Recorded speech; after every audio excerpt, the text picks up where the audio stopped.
چکے ہیں قید تنہائی میں، اور اس کے ساتھ ساتھ اس دوران بہت کچھ ہوا ان 2 سالوں میں، اور اس کی بنیاد بنا 9 مئی کا ایک فالس فلیگ آپریشن۔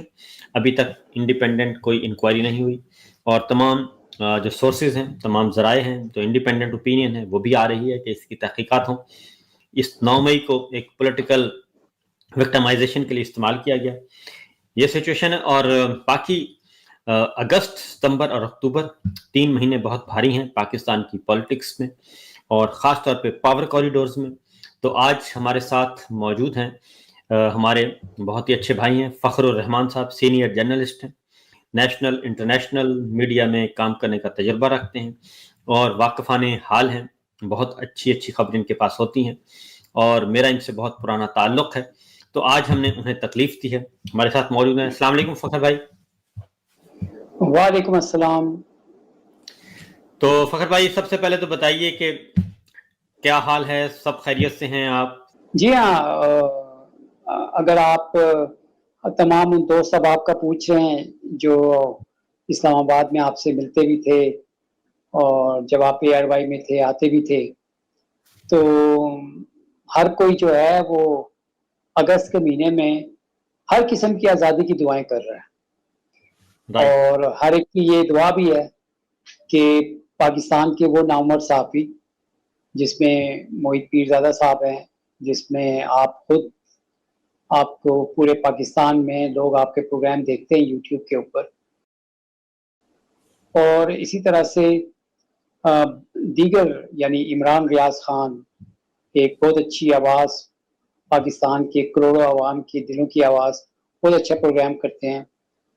وہ سب کی دعائیں ہیں کہ آپ پاکستان واپس آئیں، اور پاکستان میں آزادی صحافت جو ہے وہ واپس لوٹ آئی اس اگست کے مہینے میں، اور سب آ کر، سب محب وطن ہیں، سب پاکستان کے لیے بات کرتے ہیں، کوئی بیرونی ایجنڈا نہیں ہے۔ اگر پاکستان کی اچھائی میں کوئی بات کی جا رہی ہے، اور اس میں اگر کوئی تنقید کا پہلو آتا ہے، تو اس کو بیان کرنا میرا خیال میں اتنا بڑا گناہ نہیں ہے، اتنی کہ آپ اس کو غداری کے زمرے میں لے جائیں، ملک سے بے وفائی کے زمرے میں لے جائیں، اور آپ کے اوپر جگہ جگہ مقدمات کر دیے جائیں۔ تو تھوک کے حساب سے مقدمات کا سلسلہ جو تھا، ہمارے شہید بھائی ارشد شریف کے اوپر بھی کیا تھا، جان بچانے کے لیے وہ ملک سے باہر چلے گئے، لیکن ظالموں نے ان کا پیچھا ادھر بھی نہ چھوڑا، اور آج بھی ان کے بچے اور ان کی بیوی جو ہیں وہ انصاف کے متلاشی ہیں۔ سپریم کورٹ کی طرف نظریں ہیں، اور سب لوگ دیکھ رہے ہیں کہ ان کو انصاف کب ملے گا۔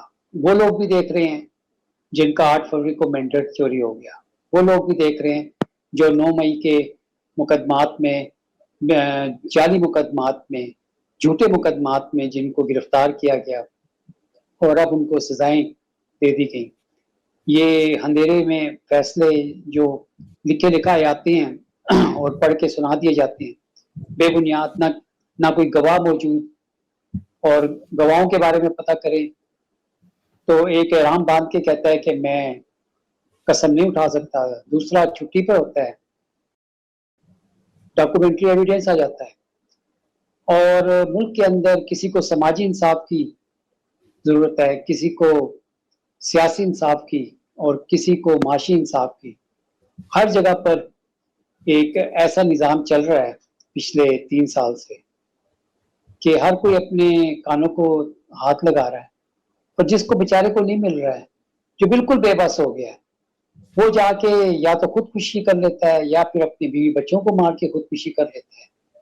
وہ بے بس ہے، ایک طرف سے ظالمانہ نظام، اوپر سے بارشوں کی سیلابی ریلیں، لوگ اپنی فیملی کے ساتھ گھومنے پھرنے گئے، واپس نہیں آ سکے۔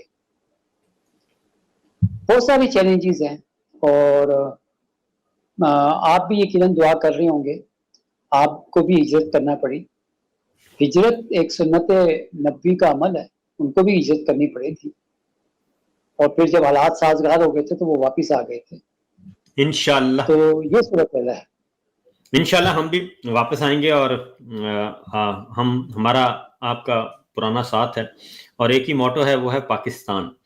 پاکستان ہے، آئین پاکستان ہے، اور یہ باتیں سارے ہم نے سیکھی ہیں کمرہ عدالت سے.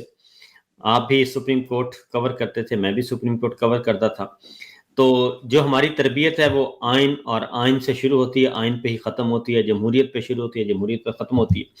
فخر بھائی، اس وقت معاملہ چل رہا ہے پاور کوریڈورز میں، بہت گہما گہمی ہے، اور اب تو ظاہر ہے خود پرائم منسٹر فارم 47 کے جو ہیں وہ خود یہ بات کہہ رہے ہیں، ان کے وزیر کہہ رہے ہیں، ان کی کابینہ کہہ رہی ہے کہ یہ نظام جو ہے وہ غیر آئینی ہے، ہائبرڈ نظام ہے، اور اس کا آئین سے، جمہوریت سے کوئی تعلق نہیں ہے. پرائم منسٹر خود کہہ رہے ہیں کہ ان کے اپنے لائے ہوئے ہیں. اور یہ ساری کی ساری جو گواہیاں اکٹھی ہو رہی ہیں، پھر خود جو ان کے لائک مائنڈڈ ہمارے دانشور دوست ہیں وہ بھی کالم پہ کالم لکھ رہے ہیں، پروگرام کر رہے ہیں، وہ بھی اس بات کی گواہیاں دے رہے ہیں کہ یہ نظام جو ہے وہ ہائبرڈ پلس ہے اور اس کا آئین اور جمہوریت سے کوئی تعلق نہیں ہے. اس ساری صورتحال میں آپ سے یہ پوچھوں گا کہ فیلڈ مارشل اور ہمارے جو سیکورٹی ادارے ہیں ان کو کیا حاصل ہو رہا ہے اس ساری صورتحال سے؟ اچھا دیکھیں، یہ جو آپ نے بات کی نا، اس میں اس کا لیٹسٹ جو اگزامپل ہے وہ پاکستان مسلم لیگ نون سے تعلق رکھنے والے اور لاہور کی سیاست کو بڑے قریب سے دیکھنے والے، بلکہ نون لیگ کی سیاست کو بڑے اندر سے جاننے والے سعد رفیق صاحب ہیں. انہوں نے ابھی بائی الیکشن میں حصہ لینے سے معذرت کر لی. ان کی جعلی وزیر اعظم سے ملاقات ہوئی اور انہوں نے ان کو بتا دیا کہ آپ کتنے جعلی ہیں، نظام کتنا جعلی ہے، اور یہ فارم 47 کی حکومت کی عوام میں کتنی جڑیں یا عوام میں کتنی عزت افزائی ہے. تو ظاہر ہے ان سے کہا گیا کہ آپ الیکشن لڑیں، تو انہوں نے وجوہات بتا دی اور یہ ان کو بھی پتا ہے. اب یہ صورتحال، یہ مطلب دنیا میں ایسا کوئی آپ نہیں دیکھیں گے کہ چلے جعلی سے ہی، ہم کہتے ہیں جعلی سے ہی. آپ دیکھیں امریکی صدر ڈونلڈ ٹرمپ کی حکومت جب سے آئی ہے، انہوں نے پاکستان کے یہ جو موجودہ وزیر اعظم ہیں، نہ ان کی کسی سلام کا جواب دیا، نہ ان کی کسی چٹھی کا جواب دیا، اور نہ ہی انہوں نے وہ ان سے مخاطب ہوئے. ابھی جب انہوں نے اعلان کر دیا کہ امریکہ خوش ہوا، امریکہ کو خوش کر دیا. اچھا، کس بات پہ خوش ہوئے وہ؟ کہ جی ہم پاکستان جو ہے وہ پیٹرول کا چوتھا بڑا ملک بنے گا، اور پاکستان جو ہے وہ شاید انڈیا کو بھی تیل فروخت کرے گا. اچھا، سب کو یہ سمجھ آئی کہ پتہ نہیں شاید پاکستان میں بہت تیل کے ذخائر نکل آئے. اب وہ پتہ چلا کہ وہ پاکستان کو تیل خریدنا پڑے گا، الٹے لینے کے دینے پڑ گئے. ہم جن معدنیات کی بات کر رہے ہیں وہ ہم اس لیے آفر کر رہے تھے کہ اس کا ایک اچھی ڈیل ہو جائے. اب وہ معدنیات جس کی مالیت کا نہ مجھے پتا ہے، نہ آپ کو پتا ہے، نہ ایک عام آدمی کو پتا ہے، نہ ان کو پتا ہے جن کے علاقوں میں یہ معدنیات ہیں، گلگت بلتستان ہیں، قبائلی علاقہ جات ہیں، بلوچستان ہے، جو بھی آپ جگہ کہہ لیں.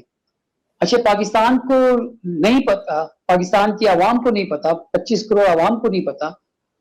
یار آپ ان کو تو ایک اچھا سا خواب دکھا دیں، جو خواب آپ نے ایک بہترین جو آپ نے لنچ کیا اور وہاں پر بند کمرے میں بیٹھ کر آپ نے ساری باتیں کی، اور پھر اس کے بعد انفارمیشن ٹیکنالوجی، تجارت، منرل، سب پر بات چیت ہوئی. اب اس کے بعد آپ کو پتا ہے کہ عمران خان کا ایک بیان آ گیا کہ پاکستان کے فیصلے پاکستان میں ہوں گے. اچھا، اب عمران خان جیل کے اندر پچھلے 2 سال سے ہیں، لیکن عمران خان کے جتنے بھی بیانات ان کے ایکس اکاؤنٹ کے اوپر آئے ہیں، اس سے تاثر یہ ملتا ہے کہ جیسے وہ سارے حالات اور واقعات سے واقف ہیں، اور بڑا نپا تلا بیان ان کا آتا ہے. اب آپ یہ دیکھیں کہ معیشت کو لے لیں، آپ نے SIFC بنائی اور $100 ارب تک بولی آپ لے گئے کہ پاکستان میں سرمایہ کاری ہوگی.